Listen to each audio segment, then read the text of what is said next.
Now let's have a look at SELinux Booleans. We'll see what they are, how we can list them, how we can set them, and we will end with a practical example. An SELinux Boolean is a parameter in the SELinux policy that can be set to on or to off. And by doing so, a subject will get access to an object or be denied access to an object. And the beauty of it is that you can set them on the fly. It's that simple. And there's a temporary setting and a default setting. These two values are independent of each other. So changing the default value does not change the current setting, and vice versa. However, after a reboot, the current setting will be set the same as the default setting. Now, to list booleans, there are two important commands to do that. First is the getSEBool command. With getSEBool-a, you list all booleans, and you'll see whether the boolean is on or off. And SEManage boolean-l will give you a somewhat more interesting list. Let's see how that works. Now I'm logged in as root, and let's first list the amount of booleans we have. So we run getSEBool and we do a word count. So there are hundreds, and when we simply run getSEBool-a, we'll see the complete list. And as you can see, services are either allowed or denied to perform certain actions, and you can see that there's a lot of denying going on. And if we want to list them using SEManage, we'll see that we get some additional information as to what the purpose of the boolean is and also what the current state and the default settings are. So we run SEManage boolean-l.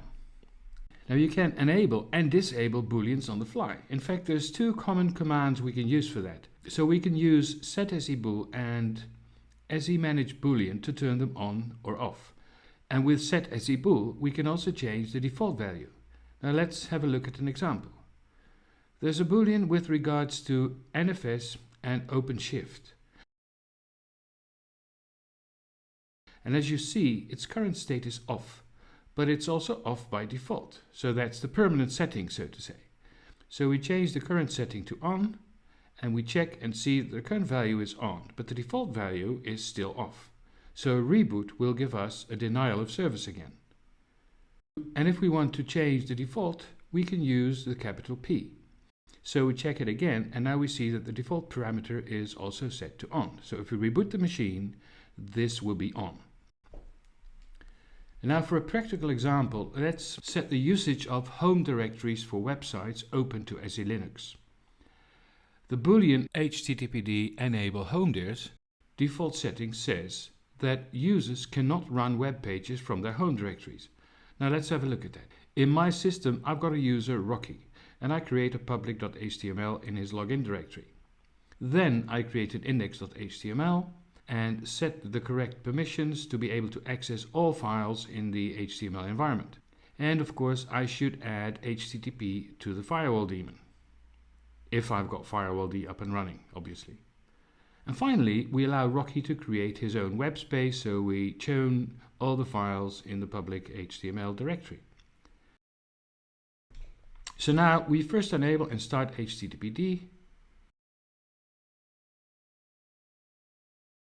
And we see it's active and running.